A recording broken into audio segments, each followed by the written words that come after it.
Hi, my name is Nikki Loy from the Department of Communication Studies at West Virginia University, and I'm going to talk a little bit about Tuckman's model of small group development.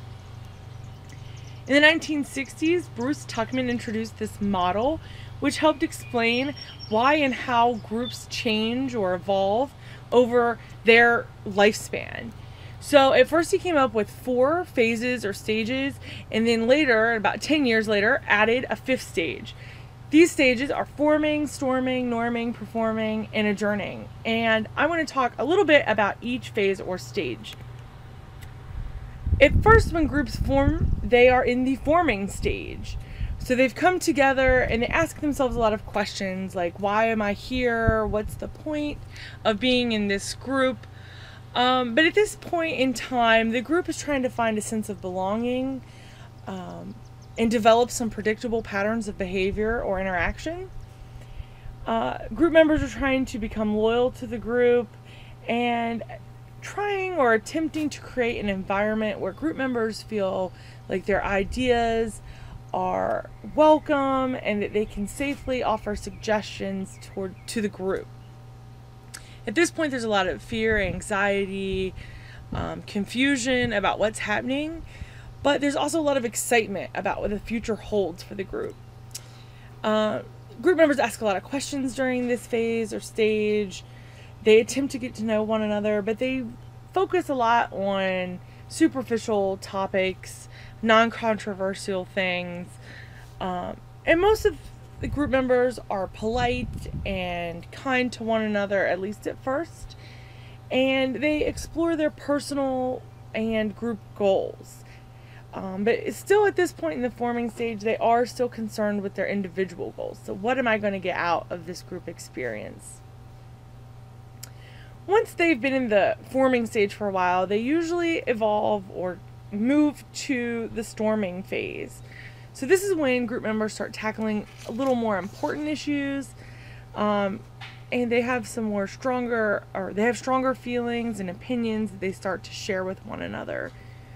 Their goals are to develop a unified set of goals, values, norms, procedures, and there's still a lot of anxiety that's occurring in the group. Often there's some frustration that's occurring, maybe from those group members who aren't participating, or frustration that maybe the task that they have is a little more difficult than maybe they initially thought. And they'll also question some leadership, who's in charge and why is this person in charge? Why am I not in charge? Or why am I in charge? And they may resist working together or playing the role that they need to play. A lot of individual opinions are starting to come up. It's no longer that superficial talk that was happening in the beginning, but they're actually talking about real important things. Group members compete for status. They're going to openly disagree with one another, and a lot of tension can build at this point. But this is an important time for groups. They need to learn to manage conflict, and they start sharing ideas. They start expressing, the way they feel about what's happening. And unfortunately, a lot of people try to skip this stage. People don't necessarily love conflict. And so those people, or just groups overall, will try to not have any conflict because they think that's maybe what's best for the group. But through conflict comes a lot of good, especially in groups. Constructive disagreements are a positive thing. You can grow and learn a lot about one another. And you need to learn to manage tensions. So groups need to go through this stage in order to become a more successful group.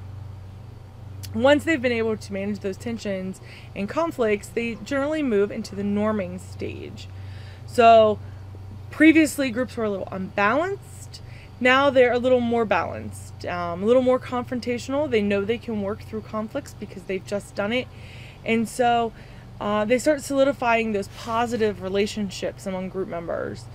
There's a new ability to express conflict constructively, acceptance and membership in the group or the team, and group members start becoming friendlier with one another. They cooperate a little more teamwork happening, and they establish some cohesion, which is extremely important for groups. They recognize each other's contributions, and they appreciate those contributions that those other group members are making. At this point, group members are willing to disagree, but they're also developing a lot of trust with one another, and they're learning to know what to expect.